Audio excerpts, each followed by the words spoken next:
کتاب همه ما باید فمینیست باشیم.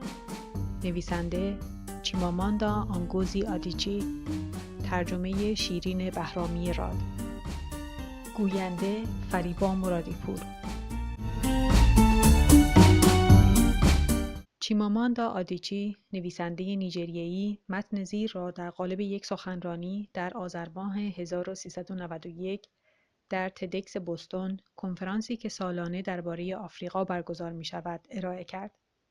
نوشته‌های آدیچی به 30 زبان ترجمه شده و در نشریه‌های مختلفی از جمله نیویورکر، گرانتا، داستان‌های جایزه اهنری، فاینانشال تایمز و زوتروپ چاپ شده است.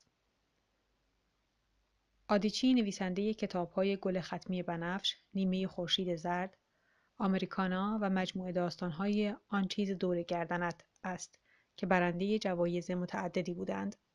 او بین آمریکا و نیجریه در رفت و آمد است.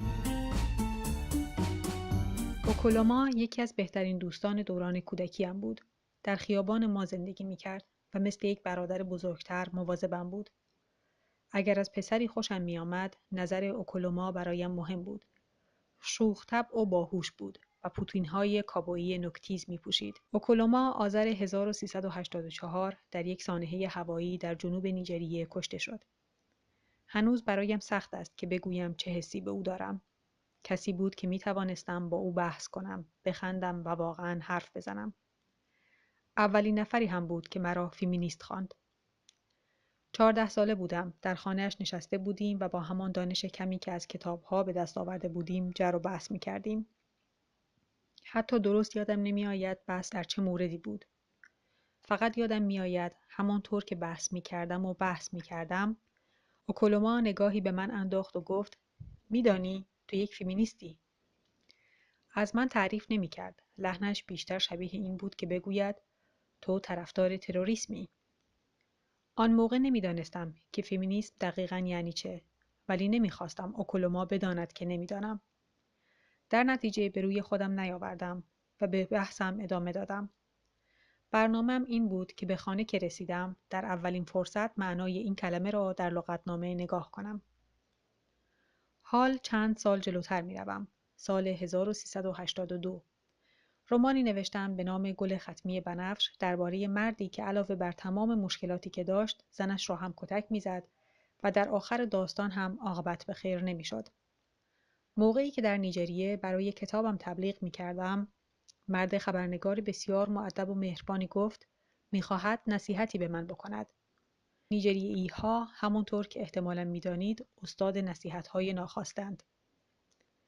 گفت مردم پشت سرم میگویند رمانم فمینیستی است و نصیحتش به من در حالی که با تأسف سر تکان میداد این بود که نباید هیچ وقت خودم را فمینیست بخوانم، چون فمینیست ها زنانی هستند که چون شوهر گیرشان نیامده احساس خوشبختی نمی کنند.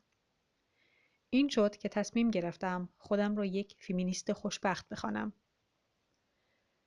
بعد از آن یک بار زنی دانشگاهی به من گوشزد کرد که فمینیسم جزو فرهنگ ما نیست و غیر آفریقایی است و من صرفاً به این دلیل خودم را فمینیست می‌دانم که تحت تأثیر کتاب‌های غربی قرار گرفتم. این خیلی برایم عجیب بود، چون خیلی از کتاب‌هایی که در نوجوانی می‌خواندم قطعاً غیر فمینیستی بودند.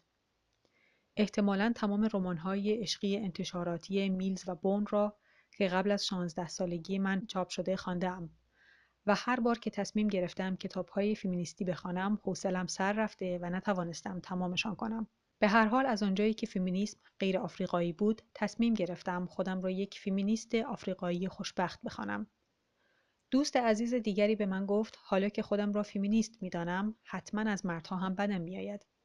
بنابراین خودم را فمینیست آفریقایی خوشبختی که از مردها بدش نمی‌آید نامیدم.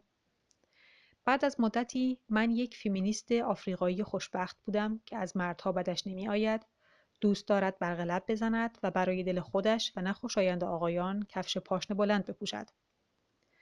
قطعاً خیلی از اینها با طعنه و کنایه گفته میشد، اما نشان میداد که کلمه فمینیست چه بار منفی دارد. از مردها بدت میآید، از فرهنگ آفریقایی بدت میآید. تو فکر میکنی زنها همیشه باید رئیس باشند. آرایش نمیکنی. موهای زائد بدنت را نمیزنی. همیشه عصبانی هستی. شوخی سرت نمیشود. دئودورانت نمیزنی؟ داستانی هم از کودکیم تعریف کنم. زمانی که در نسوکا که یک شهر دانشگاهی در نیجریه است دبستان میرفتم، معلممان پیش از شروع کلاس گفت که امتحانی از ما میگیرد و هر کس که بالاترین نمره را بیاورد مبصر کلاس می شود.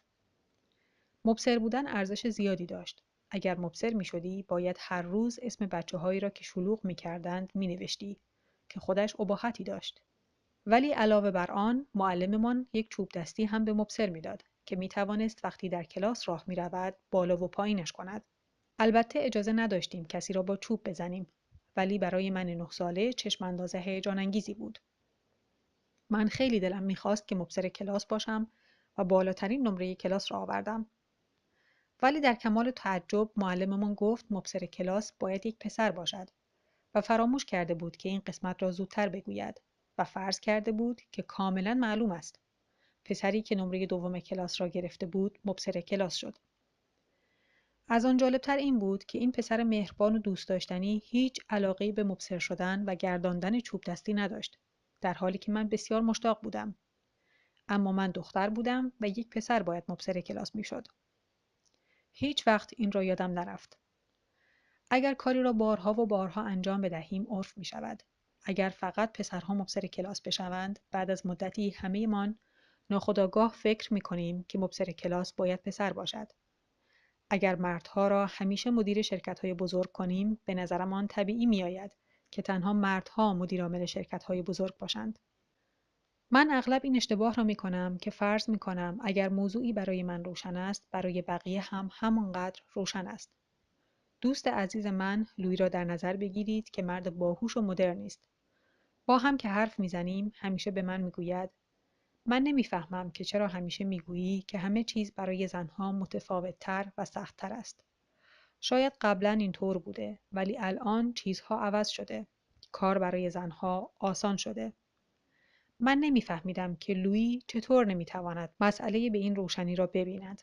من از برگشتن به نیجریه لذت می‌بردم و بیشتر وقتم را در لاگوس که بزرگترین شهر و قطب تجاری کشور است می‌گذراندم. یکی از شب‌ها که شهر خنک‌تر و آرام‌تر می‌شود، به همراه لویی و دوستان دیگرمان بیرون رفتیم.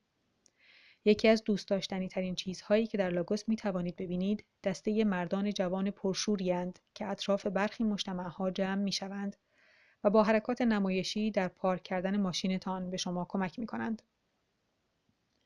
لاگوس کلان شهری است با 20 میلیون جمعیت، پر انرژی تر از لندن و با فضای تجاری تر نسبت به نیویورک که باعث می شود هر کسی از هر کاری برای کسب درآمد استفاده کند.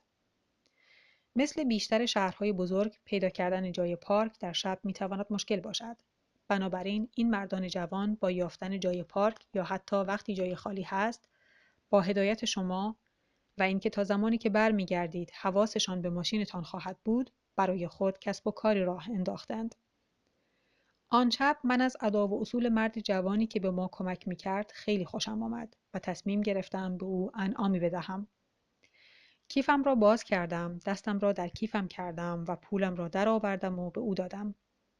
مرد جوان خیلی خوشحال و ممنون پول را از من گرفت و به سمت لویی برگشت و گفت ممنون آقا.